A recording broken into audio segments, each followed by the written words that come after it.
आज की बड़ी खबर।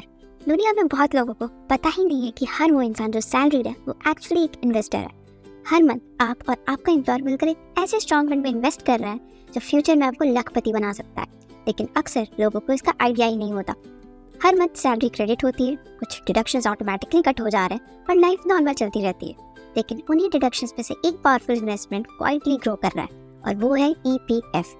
जी हाँ, आज हम बात कर रहे हैं EPF की, एक ऐसी हिडन इन्वेस्टमेंट जो साइलेंटली एक strong long term wealth create कर सकता है। EPF का फुल फॉर्म है employees provident fund. Simple language में समझो, हर मंथ तुम्हारी बेसिक सैलरी प्लस DA का 12% ऑटोमेटिकली EPF में इन्वेस्ट हो जाता है। एग्जाम्पल लेते हैं, अगर किसी का बेसिक सैलरी 30,000 है तो उसका 12% यानी 3600 EPF में चला जाता है। लेकिन यहाँ एक बहुत इंपॉर्टेंट चीज़ होती है जो लोग मिस कर देते हैं। सिर्फ तुम ही इन्वेस्ट नहीं कर रहे हो, तुम्हारी कंपनी भी लगभग उतना ही कंट्रीब्यूट करती है। मतलब अगर तुम 3600 इन्वेस्ट कर रहे हो तो एम्प्लॉयर भी 3600 कंट्रीब्यूट करता है। इसका क्या मतलब हुआ, तुम 3600 इन्वेस्ट कर रहे हो लेकिन अकाउंट में 7200 ऐड हो रहा है। ये बेसिकली फ्री एडिशनल इन्वेस्टमेंट जैसा होता है जो कंपनी की तरफ से मिल रहा है। और सबसे इम्पोर्टेंट बात, इस पर कंपाउंड इंटरेस्ट भी मिलता है। 2026 में EPF का interest rate around 8% to 8.25% per year के आसपास है। ये इंटरेस्ट गवर्नमेंट डिसाइड करती है और हर साल अनाउंस करती है। और क्योंकि ये इंटरेस्ट कंपाउंडिंग के साथ ग्रो करता है, लॉन्ग टर्म में ये बहुत पावरफुल वेल्थ बिल्ड कर सकता है।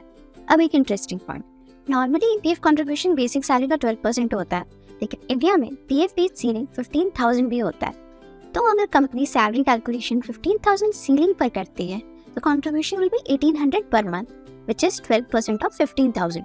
इसलिए कई कंपनीज एम्प्लॉयज को इंटरनली ऑप्शन देती है विदाउट कंट्रीब्यूशन 1800 या for 12% of the basic salary. So long term wealth के लिए हायर कंट्रीब्यूशन बेटर होता है। अब सबसे सरप्राइजिंग बात, बहुत लोगों को पता ही नहीं होता उनका EPF बैलेंस कितना है, लेकिन उसको ट्रैक करना बहुत ईजी है। तुम सिंपली उमंग ऐप डाउनलोड कर सकते हो, उसमें EPF बैलेंस चेक कर सकते हो, पासबुक देख सकते हो, एम्प्लॉयर कंट्रीब्यूशन ट्रैक कर सकते हो और तुम क्लियरली देख पाओगे तुम्हारा EPF कॉर्पस कितना ग्रो कर रहा है। अब लेट्स से तुमने स्विच किया, तुम जॉब चेंज करते हो। बहुत लोग सोचते हैं कि PF विड्रॉ कर लेना चाहिए, लेकिन एक्चुअली विड्रॉ करना ज़रूरी नहीं होता।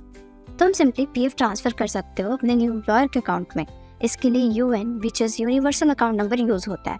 ये एक परमानेंट PF आइडेंटिटी होती है जो जॉब चेंज होने पर भी सेम रहती है। अब एक इम्पॉर्टेंट रूल जो बहुत लोगों को पता नहीं होता, अगर किसी रीज़न से जॉब चली जाती है तो EPF मनी एक्सेस किया जा सकता है। अगर 1 मंथ तक अनएम्प्लॉयड हो तो 75% PF बैलेंस विड्रॉ कर सकते हो। अगर 2 मंथ्स तक अनएम्प्लॉयड हो तो रिमेनिंग बैलेंस भी विड्रॉ कर सकते हो। इसलिए ले-ऑफ्स के केस में भी EPF एक फाइनेंशियल क्वेश्चन बन सकता है। बहुत लोग सोचते हैं कि EPF रिटायरमेंट तक लॉक्ड होता है, लेकिन एक्चुअली पार्शियल विड्रॉल्स अलाउड होते हैं, जैसे medical emergency, home purchase, home loan repayment, marriage expenses, education expenses. हर सिचुएशन के लिए डिफरेंट सर्विस रिक्वायरमेंट्स होती हैं। अब आते हैं टैक्स कैलकुलेशन पे। अगर EPF 5 साल से पहले विड्रॉ करते हो तो TDS अप्लाई हो सकता है, लेकिन अगर सर्विस 5 साल से ज़्यादा है तो विड्रॉल कम्प्लीटली टैक्स फ्री होता है। अब इमेजिन करो 10-20 साल बाद EPF से स्ट्रॉन्ग कॉर्पस रेडी हो सकता है और उस पैसे से तुम बहुत कुछ कर सकते हो। एक नया घर लेना हो, लैंड परचेज करना हो, चिल्ड्रन एजुकेशन हो, मैरिज फंड, रिटायरमेंट सिक्योरिटी। मतलब सैलरी का ये small deduction actually future opportunities create कर सकता है। एक इंटरेस्टिंग थॉट है, हर सैलरीड एम्प्लॉय एक इन्वेस्टर होता है, बस उसे पता नहीं होता। और EPF उसका सबसे सिंपल और साइलेंट इन्वेस्टमेंट होता है जो हर मंथ थोड़ा थोड़ा ग्रो करके फ्यूचर में स्ट्रॉन्ग फाइनेंशियल सिक्योरिटी क्रिएट कर सकता है। और अगर ऐसे स्मार्ट फाइनेंशियल इंसाइट्स और इन्वेस्टमेंट कॉन्सेप्ट सीखना चाहते हो जो फ्यूचर में फाइनेंशियली स्ट्रॉन्ग बनाने में हेल्प करे, तो फाइनेंस डुओ को जरूर फॉलो करो।